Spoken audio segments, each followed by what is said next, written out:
Hey there guys, this is TJ from ComVida coming back at you with part 3 on ComVida's scheduling application. So part 3 is going to build on what we talked about in part 2, and in part 2 we talked about the daily page that showed our level of coverage,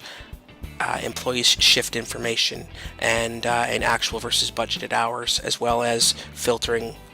filters on for looking at specific resources or departments within an organization. Now, the weekly page takes what you saw in the daily page a step further. So rather than giving you your level of coverage and a list of all of your active employees working within the organization for a given day, the weekly page gives you a 2-week snapshot of your level of coverage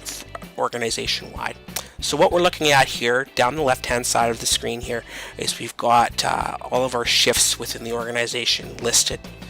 Organization-wide, we've got our dates listed up at the top. At the bottom of the table here, we've got our actual versus budgeted hours, and the symbols tell us that we have shifts that have been overfilled based on what's been budgeted for in the system, shifts that have been correctly filled based on what have been budgeted in the system, as well as shifts that have been underfilled based on what's been budgeted in the system. Now, if I click on any of these specific shift where they match up with a specific day, I get a list of the employees working that shift on that given day, as well as their corresponding shift information. Now, just like what we talked about when we setting filters up on the daily page, you can do that as well on the weekly page. So if you wanted to look at a specific resources schedule, you can simply set up your filter, or if it's already been set up, you can just turn the filter on, and then it will show you your level of coverage within a specific department or resource within your organization.